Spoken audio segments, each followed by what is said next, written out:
राधे राधे दोस्तों, आप सभी का स्वागत है मेरे चैनल पर संदीप भक्ति ज्ञान गंगा में। दोस्तों, आज की इस वीडियो में जो सावन मास के महीने में जो अधिक मास पड़ता है उसे में 7 जगह अर्थात 7 तिथियां ऐसी होती हैं जिसमें 5 दियों का वर्णन किया गया है। तो वीडियो को पूरा देखें, अंत तक देखें और सुने। अगर वीडियो अच्छी लगती है तो वीडियो को लाइक करें, ज़्यादा से ज़्यादा शेयर करें ताकि ये वीडियो उन तक पहुंचे और इस वीडियो से लाभ अन्य लोग प्राप्त कर सके। और अगर मेरे चैनल पर पहली बार आए हैं तो इस चैनल को सब्सक्राइब कर दीजिए ताकि आने वाले नए वीडियोस के नोटिफिकेशन आप सभी को सबसे पहले मिल सके। तो आज हम करने वाले हैं दीपदान। तो इस प्रकार से दीपदान करना है। चलिए विधि देख लेते हैं किस प्रकार से है। तो हमें यहाँ पर इस तरह से एक प्लेट लेनी है, आप चाहे तो थाली ले लें। और उसके बाद हमें लेना है फूलों का आसन देना है। इस तरह से आप फूल ले लें, ज़्यादा सारा फूल ले लें आप इस प्रकार से, क्योंकि हमें दीपक जलाने हैं और दीपदान करना है। क्योंकि एकादशी के महीना है और अधिक मास का महीना है, तो इस प्रकार से हमें दीपक जलाना है, दीपदान करने हैं। तो मैंने इस तरह से दीपक लिए हैं 5।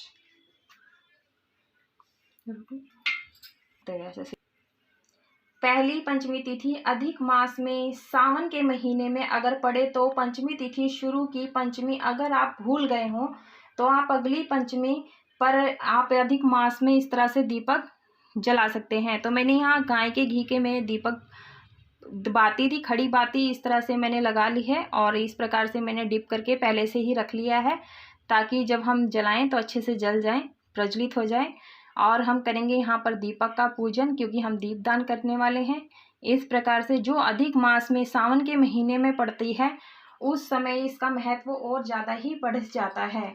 तो आप वो भी कर सकते हैं। पंचमी जो ये दीपदान करने होते हैं, पंचमी तिथि, अष्टमी, एकादशी, प्रदोष, शिवरात्रि, अमावस्या, पूर्णिमा के दिन की जाती है।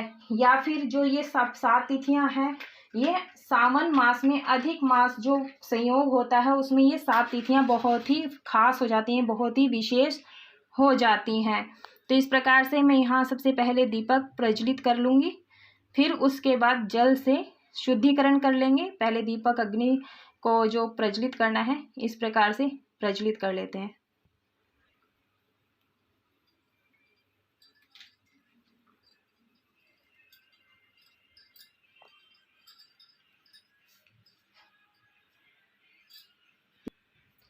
हमारे यहाँ सावन के अधिक मास का संयोग होता है जिसमें 7 तिथियां होती हैं। मैं फिर से बता देती हूँ दोस्तों कि जो ये आपकी पंचमी है, अष्टमी है, एकादशी है, प्रदोष, शिवरात्रि, अमावस्या, पूर्णिमा, ये वो तिथियां हैं, ये 7 हैं। जिन तिथियों में अगर हम 5 बार दीपदान कर देते हैं तो इससे हमें विशेष फलों की प्राप्ति होती है। तो हम सबसे पहले दीपक का पूजन कर लेते हैं। इस प्रकार से तिलक कर लेते हैं सभी को, क्योंकि जब हम दीपदान करते हैं तो दीपक का पूजन विशेष तौर पर किया जाता है। तो ये दीपक आप घर के मंदिर में जिस प्रकार से मैं जला रही हूँ इस प्रकार से जला सकते हैं। और आप ये दीपदान तुलसी में भी कर सकते हैं और घर के मेन दरवाजे पर भी कर सकते हैं। अगर मंदिर जाते हैं तो मंदिर में भी जा कर के दीपदान कर सकते हैं।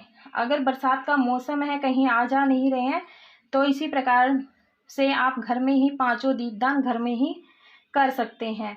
तो इस प्रकार से हमें दीपदान करना है और दीपदान के समय हमें भगवान हरि विष्णु का ध्यान करते रहना है, क्योंकि अधिक मास है, अधिक मास में विष्णु जी को समर्पित है। तो इस प्रकार से हमें विष्णु जी का, लक्ष्मी जी का ध्यान करते हुए दीपदान करना है और अग्नि देवता का आवाहन भी करते रहना है कि हमें अपनी कृपा दृष्टि बनाए रखना है इस प्रकार से।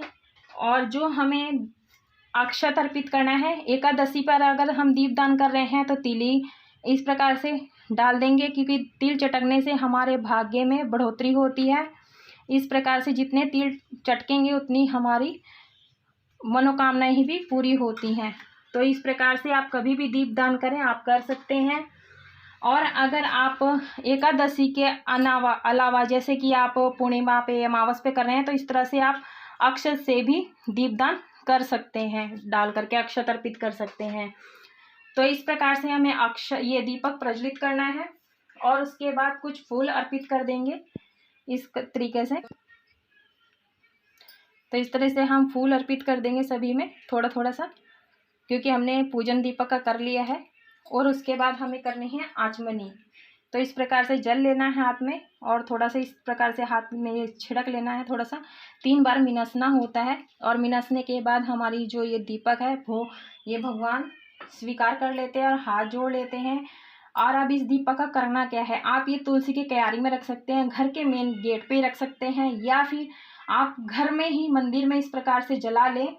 तो दोस्तों इस प्रकार से हमें दीपदान करना है। और जिन तिथियों में अगर हम 5 दीपदान घृत के साथ यानी घी के साथ अपने घर के दरवाजे के बाहर केवल भगवान की भक्ति के लिए, शिव तत्व की प्राप्ति के लिए, वैसे तो दीप लगाना ही चाहिए। तुलसी की क्यारी के पास लगा दो, घर के मंदिर में लगा दो, शिवालय में लगा दो, देवालय में लगा दो। और यदि आप कहीं भी नहीं जा सकते, बरसात का मौसम है, कीचड़ आदि है, तो आप इसी तरह घर में एक ही जगह पर भगवान का नाम लेते हुए आप इस तरह से दीपदान कर सकते हैं।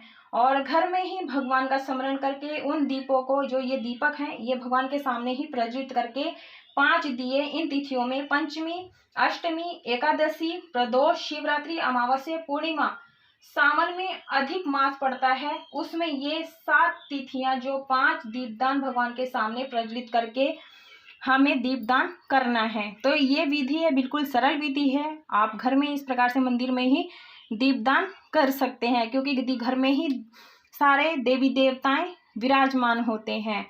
तो इस प्रकार से हमें दीपदान करना है, बहुत ही सरल विधि है, अचूक विधि है। भगवान के सामने प्रज्वलित करके अपने घर के दरवाजे के बाहर की ओर रख देते हैं, या फिर घर में कभी रोग शोक बीमारी धन की कमी नहीं होती है, उसका जीवन सार्थक हो जाता है।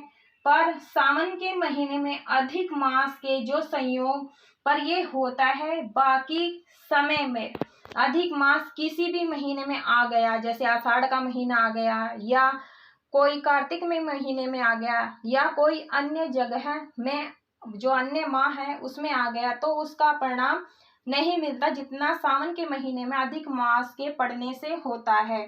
अगर सावन के महीने में अधिक मास पड़ रहा है तो ये तिथियां कई गुना विशेष हो जाती है। ये 5 तिथियां, कई लोग पूछते हैं कि पंचमी तिथि 2 बार है, एकादशी 2 बार है, तो क्या कर लें। यदि 2 एकादशी आती है तो कोई भी एक तिथि पर ये कर सकते हैं, तो आप कर पाओ। तो अगर नहीं कर पाते पहली एकादशी पर, तो दूसरी एकादशी पर भी आप, पंचमी तिथि पर भी आप ये दीपदान जरूर से करें। आशा करती हूँ आपको यह जानकारी पसंद आई होगी। अगर वीडियो पसंद आई है तो वीडियो को लाइक करें, ज़्यादा से ज़्यादा शेयर करें, और चैनल पर पहली बार आए हैं तो चैनल को सब्सक्राइब कर लीजिए, और कमेंट बॉक्स में जय श्री हरि विष्णु जरूर से लिखें। तो ये था हमारा दीपदान करने की बिल्कुल ही सरल सी विधि, और कमेंट बॉक्स में चलो दोस्तों, ये तो की थी हमने घर में पूजा, बिल्कुल घर में दीपदान किस प्रकार से करें। अब हम चलेंगे बाहर शिवालय में, मंदिर पर, कि हम पूजा किस प्रकार से करेंगे और दीपदान किस प्रकार से करेंगे, वो विधि मैं आपको दिखाऊंगी। तो चलिए, हम आ गए यहाँ पर शिवालय में, शिव मंदिर में। तो इस प्रकार से हम सबसे पहले जल से अभिषेक कर चुके हैं, पूरे पूजा विधि विधान से पूजन कर लिए हैं। उसके बाद घी से दीपक, मट्टी का दीपक लिया है मैंने दिया, आप चाहें तो आटे का भी दीपक बना सकते हैं। और उसके बाद घी का और लंबी बाती का प्रयोग करके आरती उतार लेंगे। और उसके बाद हम यहाँ पर चावलों का आसन देते हुए दीपक को रख देंगे, और पूजन के दौरान ओम नमः शिवाय ज़रूर से बोलें, क्योंकि सावन का महीना है और शिव जी का पूजन कर रहे हैं। उसके बाद हम आए हैं पीपल वृक्ष के पास दीपदान करने के लिए।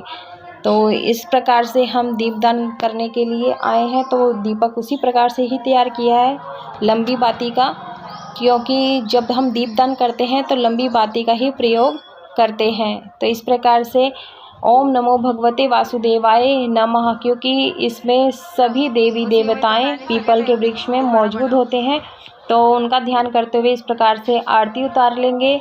और ब्रह्मा विष्णु महेश इस प्रकार से नाम लेते हुए सभी की आरती करेंगे और उसके बाद हम यहाँ दीपक रखेंगे।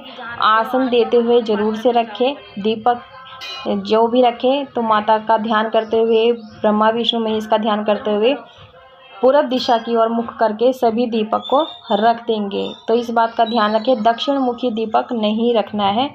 जब भी रखें तो उत्तर पूर्व रखें, पूरब दिशा की ओर रखें। दक्षिण की दिशा की ओर मुख करके दीपक को ना रखें। और इसके बाद हम आए हैं शनि देव जी के मंदिर में दीपदान करने के लिए। तो इस प्रकार से दीपक खड़ी बाती का लगा करके, पर मैंने यहाँ सरसों के तेल का दीपक शनिदेव जी के लिए लगाया है। तो आप इस तरह से लगा लें, आरती कर लें और चावलों का आसन देते हुए इस प्रकार से दीपक को रख लें। तो दोस्तों, अधिक मास में इसी प्रकार से दीपदान किया जाता है। वीडियो अच्छी लगी तो वीडियो को ज़्यादा से ज़्यादा शेयर करें।